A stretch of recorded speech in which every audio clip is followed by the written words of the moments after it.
Thank you for choosing Minority Alliance Organization meeting today. Today we'll be discussing Black-owned banks and credit unions and kind of setting out the difference between banks and also credit unions because to our knowledge, a lot of people don't normally, especially younger age minorities, don't understand the difference between a credit union and a bank and certain benefits that you'll get with a credit union and certain benefits that you'll get with a bank. So these are things that we kind of want to highlight through the organization, especially when we're speaking on financial literacy and things of that nature and strengthening financial literacy within our communities.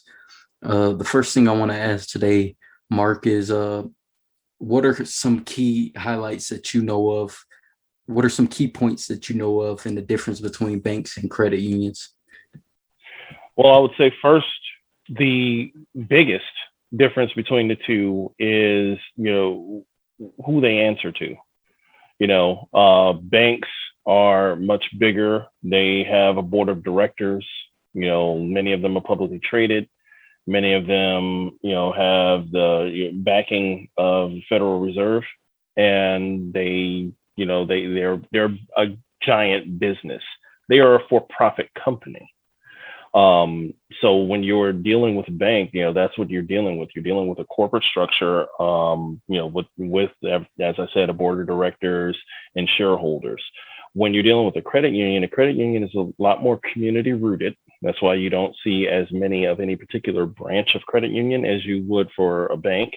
So you are more of a partner when you invest with a credit union as opposed to when you invest with a bank. You are actually your capital invested into the bank actually helps provide the liquidity capital that a credit union is able to use to do the things that they're able to do.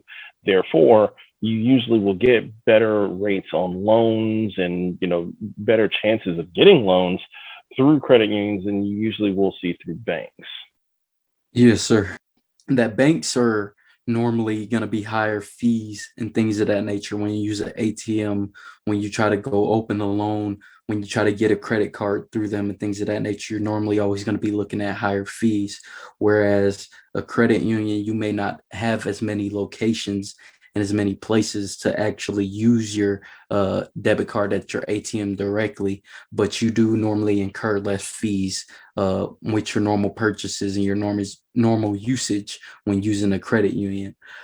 Me personally, I actually I have a credit union account and a bank account currently, but especially now with the research we kind of did over the week with looking at Black-owned banks, I'll probably have to go open up another account with one of these banks so that we can actually help as a community start providing this liquidity to Black-owned banks and credit unions and be able to help them so that they can spread and get more locations and things of that nature.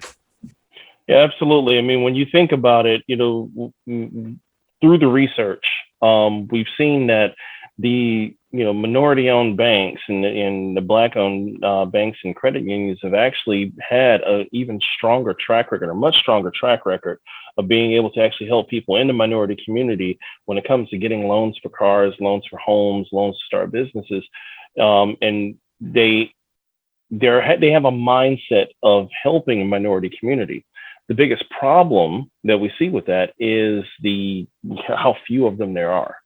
As you look around and you check out and look for some of those locations, you see, so many of them concentrated in the southeast of the U.S., Georgia, you'll see some of them in some of the other areas, DC, places like that. But, they're not very many. I'm not sure if there's even one in the state I live in, Texas, which is one of the largest states in the union. And you have a few online options, but it's kind of spread out a little bit. So I would definitely say that for some of the people that some of our members, anybody who hears this or sees this video, if you are in the vicinity of one, and obviously we can put the links up, and if they're not already on the group page, we can put them there. But if you're near one of those, I would definitely recommend doing some business with those banks and doing business with those credit unions, because they are actually there for the community. They are there for their community, and being able to, again, have a better chance of getting some of those loans and have better rates with those loans, from a group that is from the mindset of helping your community, is going to be a lot better than the high interest and the high fees of a giant mega structure who is built on profiting and making money. I mean, more often than not, if you are able to secure a loan from the bank, which is difficult, as been well documented for minorities, you're basically paying back $1.30 for every dollar you get, and that's if you're lucky. So this is definitely something that, for anybody that's looking to, not just for small things, but even for bigger things, when you're looking to start out your own dream of being an entrepreneur, when you're starting out, you're looking for a home and you're looking to kind of, open that gateway to, generational, wealth. These are some of the things that people should definitely take a look into. Yes, sir. And another thing I kind of wanted to highlight with the research done this week, I know this is one that I've been looking at since they initially announced it last year, was the Greenwood Bank. That's the Black-owned bank, similar to Chime's online banking services and things of that nature is what they will be offering initially when it's first launched, and then later on in their phase. I believe in their later phases, they will be adding actual loans and things of that nature that you'll be able to get through their banking system there. So it's kind of our push for people to actually do their research on the Greenwood Bank and what they have coming along. And we kind of just wanted to promote that business. Yeah, I would definitely say to keep something like that on your radar, because I know there are people who, traditionally have fears of online banks. And, I know a few people who have Chime accounts and things like that. And, one of the things to that, and yes, not having a physical bank, a physical structure to walk into and speak to somebody, I can see where that could, bring up fears of people when they're deciding to put their money, especially when we're dealing with, our situation where, you're not having, you don't have that much money to have that much diversity on where you're going to bank. But one of the things that, that people should look at is the fact that, when you're dealing with these type of online structures, they don't have a physical building to pay for. They don't have a board of directors that are making, 7, 8 figures. They don't have shareholders to please. So because of that, some of the things like, simple things like, minor overdraft fees or monthly maintenance fees, some of those things are very, very, some of those things don't even exist with, Chime and some of these other online, banking options. So if you can get options like that, and especially if you can get some, options like that have minority ownership, that's a perfect place to go, to really get things started, because it not only helps move things along in the minority community, but it's also a better chance for the individual investor to be able to get something out of what where they put their money and how they get things out. Yes, sir. And also another thing we kind of wanted to speak on today was I know this week they officially made today the national holiday, Juneteenth, going forward.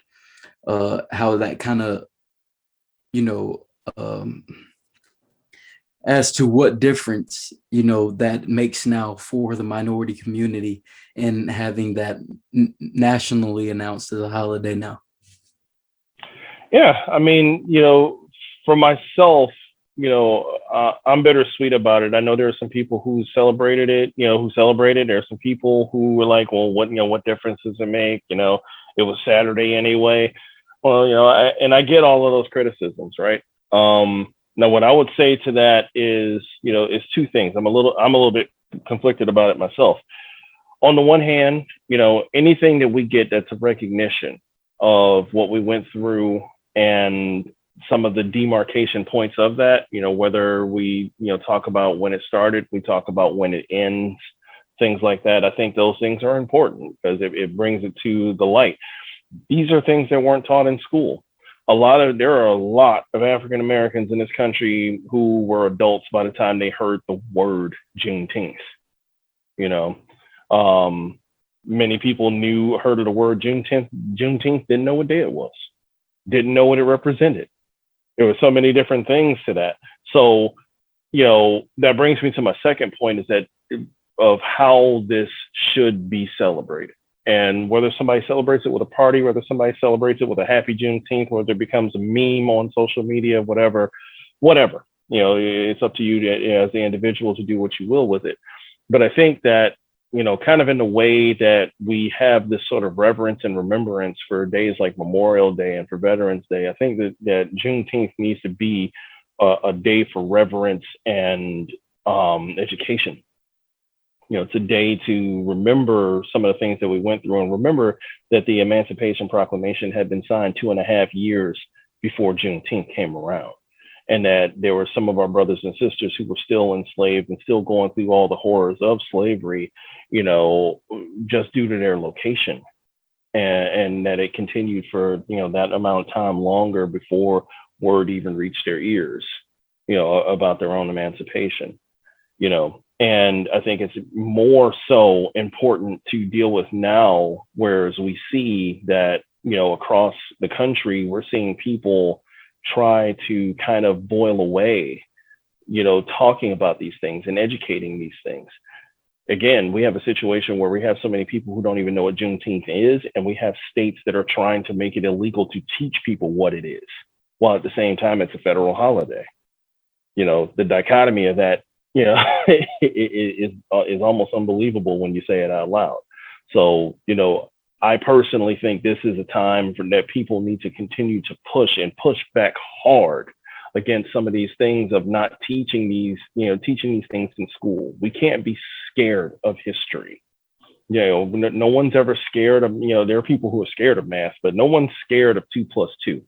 It equals 4, no matter how you feel about it.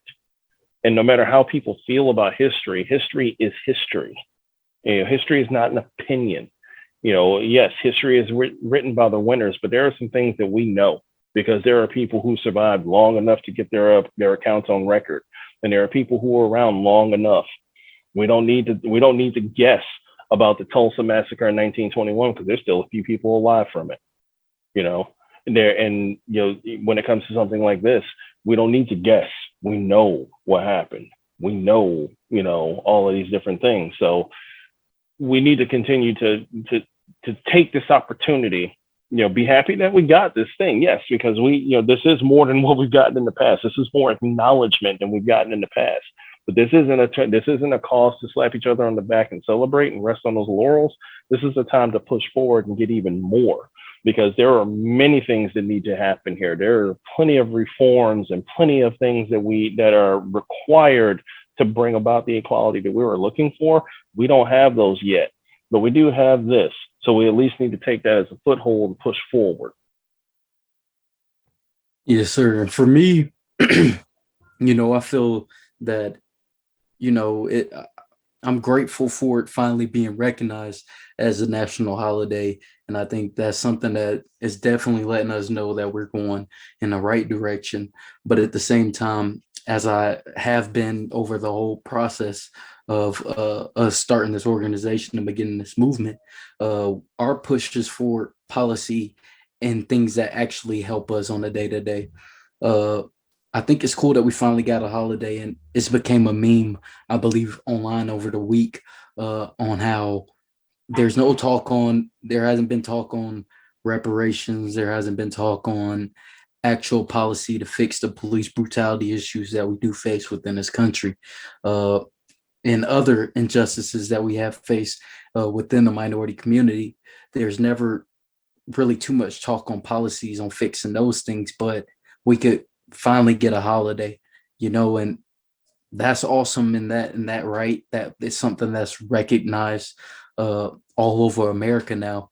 But as you stated, if this is something that we're not teaching in school on why Juneteenth actually matters, or why all these things, the Tulsa, Oklahoma massacre, and why these issues honestly matter within American history, then it seems like we're just celebrating a day for no reason. So these are issues that we honestly got to be continuing to push to be taught at that grade school level, and fight against a lot of these bills that are being passed in multiple states for there to be no critical race theory that is being taught, which I believe about that word, Marco. Were you telling me about it? Yeah, first of all, it's not a theory. It happened. So, I don't like, I have big issues with that phrase, because that's one of those phrases that in a vacuum, it just sounds scary. And I think it was designed that way, to be honest with you, is designed that way because if I say, you say critical race theory, it's like, well, what is that? It sounds incredibly negative, right? First of all, it sounds like it's something somebody made up because we use the word theory. Well, slavery wasn't made up. The millions of people who were brought over here in chains, beaten, tortured, raped, put into servitude, crossbred, and subjugated for hundreds of years is not a theory. Okay. There's plenty of things I can bring up that are theories. That isn't one of them. So, we don't, it's our history. Okay. There is no debate that this country started on genocide, grew through slavery, and used economic depression to get strong. Okay. There is no country that does not have a bloody past. So we can understand it and we can get past it. And as I told you earlier, when we were speaking offline as an analogy, there are German children sitting in school right now, and in the pages of history between 1936 and 1945 weren't just ripped out and burned. Okay. The things that happened there happened, and they teach their children that because they would like for it not to happen again. So we need to continue to push for the things that really matter to our society. If we truly are committed to actually having a better society and actually having equality, that's an ever evolving thing. There is no moment where you get to say, okay, we've arrived. We don't need to do any more. We should never be saying no to education on anything. There's never a reason, there's never a point where it becomes okay to dismiss education or to push it aside because it's inconvenient for you. Why would it be inconvenient for you? What happened hundreds of years ago. But the bottom line is, if you're hungry and I come to you and I say, I can feed you, or I could come to you and say, let's set a date so we can sit down and talk about food. One of those scenarios doesn't make sense. But one of those scenarios is the one that we continuously pick over and over again. So I think we can do better, and we need to stop allowing the noise to come in. The noise that we get from the media on both sides of the political spectrum are going to do the exact same thing every time. They're going to distract us from what's real. And what's real in this situation is that we should be happy that Juneteenth exists. We need to demand a lot more. And we need to continue to push, and we need to continue to touch our children and make sure that they are educated on things and make sure that they know what's going on. So something like this never happens again. And that the next thing that somebody tries to do, we're wise to it and we can continue pushing for those things and never allow the evolution of our own equality to be supplanted by themes and narratives and memes and catchphrases and buzzwords. Now it's gonna be our push, and it's my push personally, especially with the Juneteenth going forward. You said people are like, "How are you supposed to celebrate today?" and things of that nature. Well, it's my push. Maybe go to a Black-owned restaurant. Maybe spend money with a Black-owned business that it'll be able to help them survive, especially as we're coming off of the COVID situation last year, and a lot of businesses are trying to make up capital. Use the holiday to actually support, a Black-owned business or something of that nature. And it's definitely something amazing to see this law finally passed nationally, and finally it be something that's observed nationally throughout the country. It's awesome in that aspect. Yeah, and I would even push it one step further. I feel like Juneteenth should kick off an entire week of seeking out minority-owned businesses and patronizing them, whether it be shoe store, clothing store, restaurant, whatever it may be, but look around and discover some of the things going on in your community and some of the people that are out there, and just support them. Let them know that you're there, and let them know that, that we're all in this together. And, it helps to draw things, post pictures, post pictures of food from Black owned businesses on social media. Get that word out there. Continue to let people know, that little bit of advertising and that little bit of support, you just don't know how much good it does for these businesses. It can be the difference between them staying open and them closing, sometimes, especially in these crazy days with all these different things going on. So, this is, if we're going to use it as a celebration,